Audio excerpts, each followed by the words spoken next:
Là qu'on nous dit il est en mort cérébrale, qu'il n'a plus aucune chance d'avoir un Tom même handicapé. Ça m'annonce que Tom a été maltraité, que ça s'appelle le syndrome du bébé secoué. Il a été secoué au moins 3 fois. C'est un traumatisme crânien non accidentel effectué par un adulte. Quand on a su qu'on allait avoir un deuxième enfant, Tom, du fait que notre première nourrice qui gardait notre grand ne pouvait pas prendre la fratrie parce qu'elle n'avait pas assez de place, on a dû aujourd'hui chercher une nouvelle nounou. On a fait un choix qui nous a amené à choisir la nourrice Béatrice. Tout semblait correspondre à nos principaux critères. On regarde les choses, si c'est propre, si c'est rangé, sérieux, si elle a le matériel, où dormiront nos enfants, quelle activité elle fait, si ça sent la cigarette, enfin des choses pour nous qui nous semblent évidentes. Les jours d'adaptation sont passés sans souci. On n'a eu aucun élément qui nous a orientés vers une maltraitance, orientés vers des faits pouvant aller à l'encontre de la sécurité de nos enfants. Ça c'est clair.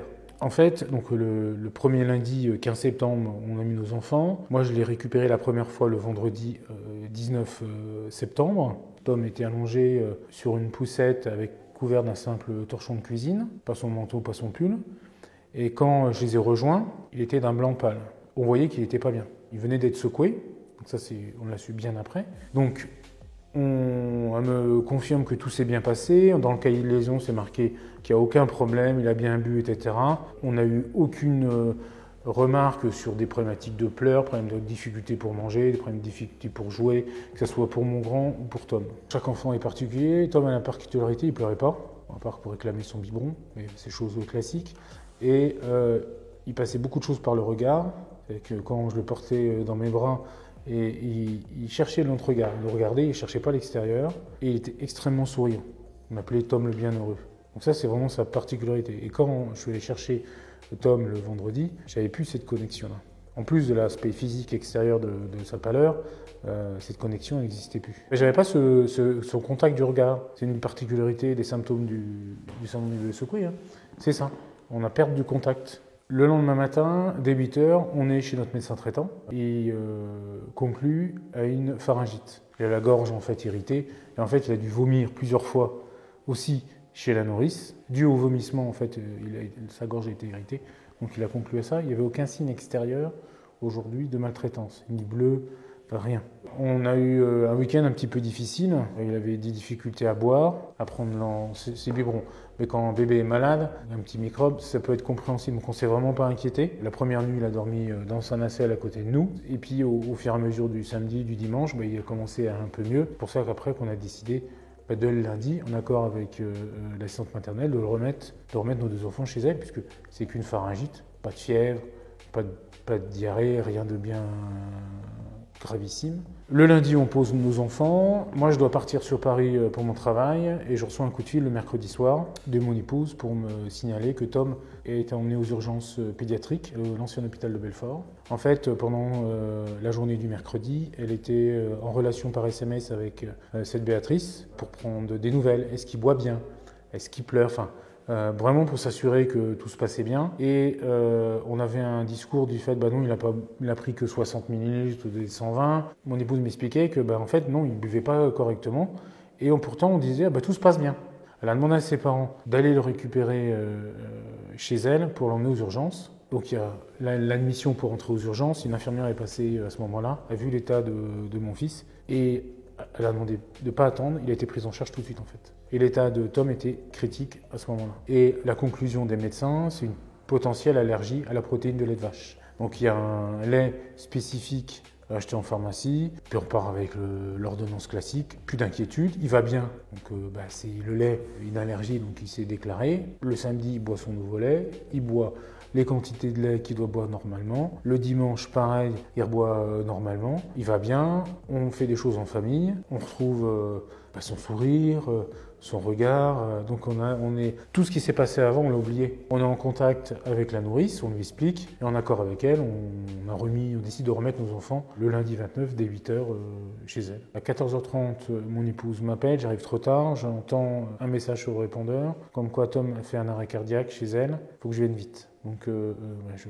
monte dans ma voiture, je file direction chez notre assistante maternelle et je vois mon fils Tom allongé nu dans sa couche sur la table basse où j'ai déjà un pompier sur lui qui fait un massage cardiaque. Pendant que les médecins s'occupent à refaire partie de son cœur, je suis totalement concentré sur ce qui se passe. C'est avec médicaments et chocage que plusieurs longues minutes après, ça redémarre. Et une fois que le cœur est reparti, le médecin va demander un hélicoptère du CHU de Besançon pour le prendre en charge directement, pour qu'il soit le plus vite possible au CHU. Pendant la première phase, la première partie où on attend que le cœur parte, je n'ai pas vu l'assistance maternelle.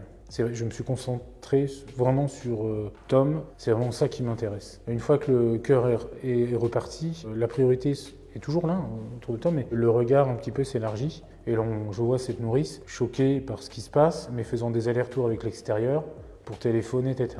J'ai compris après qu'en fait, elle avait un comportement de coupable, en fait. Mais ça, on l'a su bien après. Il y a un hélicoptère qui s'arrête à quelques centaines de mètres d'à où elle habite. Il le met dans une coquille et puis il est emmené dans l'hélicoptère. On refuse de l'accompagner pour qu'il y ait plus le maximum de personnel de santé autour de lui. On retrouve déjà Tom dans la salle. Il est déjà intubé, des tuyaux dans la bouche, dans le nez et puis des électrodes partout. Et ils ont déjà commencé à faire des examens pour éliminer certaines hypothèses. Ils ont fait un scanner, une IRM, un fond d'œil, une radio complète du squelette, etc. Et c'est le mardi soir où la neuropédiatre, une infirmière me prenne à part pour faire un bilan. Et c'est là qu'elle m'annonce que Tom a été maltraité, que ça s'appelle le syndrome du bébé secoué. Il a été secoué au moins 3 fois. C'est un geste d'une extrême violence. C'est un traumatisme crânien non accidentel effectué par un adulte. L'adulte prend le bébé par le thorax ou sous les aisselles par exemple, et va le secouer comme ça, comme un prunier, de façon très violente d'avant en arrière ou de gauche à droite. Qu'est-ce qui se passe aujourd'hui pour l'enfant? En fait, on a la tête de l'enfant, toute la structure musculaire n'est pas développée chez un bébé. C'est pour ça qu'il faut tenir la tête. Et donc en fait, comme on l'agite comme un prunier l'enfant, sa tête va ballotter. Et qu'est-ce que ça provoque? Le cerveau du bébé à cet âge, il n'est pas mature. C'est-à-dire qu'il n'occupe pas, comme pour l'adulte, tout le volume de la boîte crânienne. Il y a un espace entre les os de la boîte crânienne et le cerveau. Donc c'est comme une cacahuète, quand on l'agite, on sent la cacahuète à l'intérieur qui tape contre la cosse, et c'est ce qui se passe avec le cerveau de l'enfant. À cause de ces décélérations et accélérations extrêmement violentes, le cerveau à l'intérieur, il bouge, il va taper la boîte crânienne, créant un œdème. Lors de ces mouvements à l'intérieur du cerveau, les vaisseaux sanguins, les veines ponts vont se déchirer, se casser, qui va créer des saignements, qu'on appelle hématomes sous-duraux. Au même moment aussi, le globe oculaire va aussi être secoué, qui va créer des hémorragies rétiniennes, du sang au niveau de la rétine. La moelle épinière peut être aussi impactée. On peut avoir des hématomes là où l'adulte, sous les aisselles, a pris l'enfant, ou des côtes cassées, par exemple. Voilà les conséquences immédiates.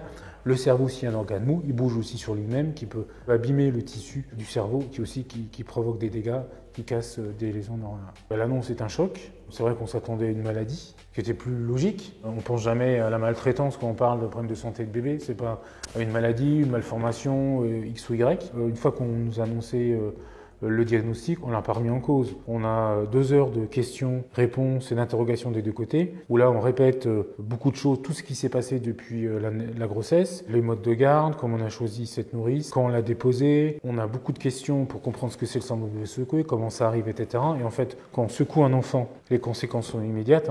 Ce que dit la Haute Autorité de Santé, il n'y a pas d'intervalle libre entre le secouement et les conséquences. Je secoue mon enfant là, c'est dans les minutes qui viennent, dans les secondes qui viennent, l'impact est immédiat. Le bébé pleure, je secoue, il s'arrête tout de suite, il est amorphe. Donc on a déposé notre enfant à 8 h, l'arrêt cardiaque s'est fait à 14h30, donc il s'est passé quelque chose chez elle. Dire qui c'est, on est incapable d'imaginer, de dire que qui c'est.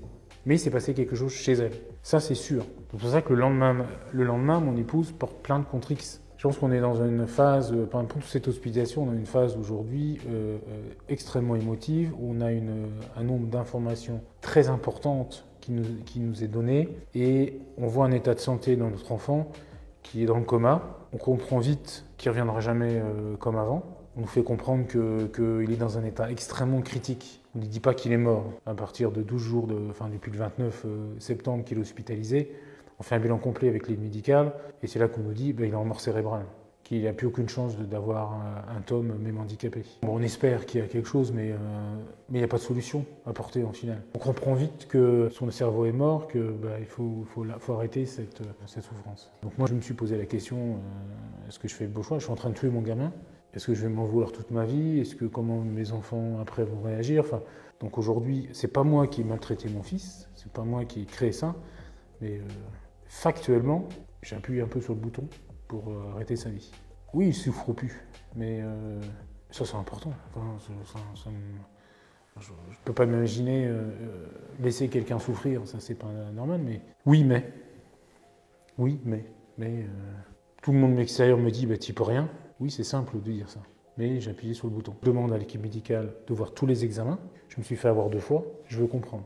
Être sûr que si je décide de le débrancher, c'est la bonne solution. Mon médecin généraliste, il est passé à côté, je peux comprendre, et l'hôpital de Belfort, ils sont passés totalement à côté, ça c'est inacceptable. Donc la 3e fois, si on doit prendre une décision aussi gravissime de laisser partir, je veux tout voir. Je ne suis pas médecin, mais les dégâts sont tellement importants que quand on voit les différentes IRM, on voit l'évolution. Et je vois son cerveau s'atrophier. On voit les hématomes, on voit le sang. J'avais vu déjà le fond d'œil, on voit des taches au niveau des yeux, c'est vraiment flagrant. Les dégâts sont tellement importants et tellement graves, profonds, qu'aujourd'hui, ça saute aux yeux. Les émotions sont là, mais inconsciemment, enfin en tout cas pour moi, on met un peu de côté ça. Parce que mon état personnel, on s'en fout. Ce qui importe, c'est mon fils. Et donc, est-ce que j'ai écouté mes émotions pendant cette phase-là? Non. Les situations d'après le décès, c'était sûrement au niveau émotion plus difficile à vivre. Se dire, bah, il faut débrancher son fils, voir son fils mourir, et se dire que bah, on peut rien faire et la seule possibilité, c'est de l'accompagner. Ça, c'est sûrement plus dur de ce qu'on a vécu pendant les 12 jours. La décision de le débrancher était une évidence. C'est pas une obligation, mais un devoir par rapport à ce que Tom vivait et comment il souffrait. Donc ça, on l'a vite accepté. La première heure, Tom respirait normalement. En fait, tout au long de son hospitalisation, après le coma, il avait des phases de respiration normale, et puis après moins bien ou pas du tout. Et là, le respirateur, il prenait le relais en fait. Donc, ce qu'il a fait, que quand on a arrêté le respirateur, on a enlevé tous les tubes, il ne s'est pas arrêté de respirer immédiatement. Pendant la première heure, il a respiré comme nous, là. 2e heure, ça a été beaucoup plus compliqué. On l'a enlevé de son lit pour être avec nous. On l'a senti sa dernière respiration. On a eu un dernier battement, puis après le calme plat. Et là, il se transforme en poupée de chiffon. Donc j'ai vu mon épouse prendre Tom dans ses bras. J'ai vu que la tête partait en arrière, qu'il n'y avait plus rien qui se tenait. Moi, j'ai refusé de le prendre. Je voulais garder cette image de mon bébé en vie, comme quand je faisais du pot à pot avec lui. Puis après, on l'a posé sur le lit. Puis après, c'est la justice qui l'a pris. Les semaines d'après sont extrêmement rythmées par l'activité judiciaire. Donc en fait, il y a eu beaucoup d'événements judiciaires qui se sont passés. Donc elle a été mise en garde à vue. Elle a toujours refusé de parler. Elle utilisait le droit au silence. Et vraiment, rien dire du tout. Pas dire que je suis une zone d'enfance, mais rien dire du tout. Malgré les éléments des policiers et de l'hôpital, le juge a décidé de ne pas la mettre en examen et de ne pas l'incarcérer. Donc elle a été remise en liberté. Et une première expertise a été demandée, médicale. Voilà, il y a eu l'autopsie. Puis après, en fait, dans l'autopsie, ils ont prélevé des organes. Et après, ils demandé à un expert de donner son avis. Et donc cette expertise, on l'a eue en début février 2015, 5 mois facilement après le décès de Tom. Donc cette première expertise a confirmé clairement les 3 secouements. L'enquête policière a montré qu'elle était seule quand Tom a été secoué, et surtout quand Tom a fait son arrêt cardiaque. Malgré les événements, les preuves évidentes continuent à garder le silence. Elle a été mise en examen et remise en liberté.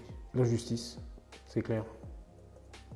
C'est clair. Tu tues volontairement un gamin et tu peux continuer à vivre. Et puis ça a duré 4 ans jusqu'au procès, où on a commencé à avoir des demi-aveux, où elle a commencé à dire que le 29 septembre, en fait, elle a jeté un peu fort Tom sur son lit, ce qui expliquerait l'arrêt cardiaque, ce qui est incompatible avec les expertises diverses et variées. Puis après, elle a commencé à dire, ben non, en fait, j'ai vraiment secoué le 29 septembre. Puis après, X mois avant le procès, elle a commencé à dire, le vendredi 19 septembre, je l'ai aussi secoué. Elle n'a jamais reconnu le 2e secouement. Puis après, il y a eu le procès aux assises de Besançon, 15 et 16 octobre 2018, qui l'a condamné à 7 ans de prison ferme et 5 ans d'interdiction d'exercer. Le verdict de 7 ans ferme et 5 ans d'interdiction d'exercer, il est incohérent. Incohérent avec la nature du geste. Aujourd'hui, tuer un enfant, il y a eu d'autres procès où c'était 10 ans minimum. On a eu cette chance déjà d'avoir un procès aux assises et d'avoir une condamnation ferme.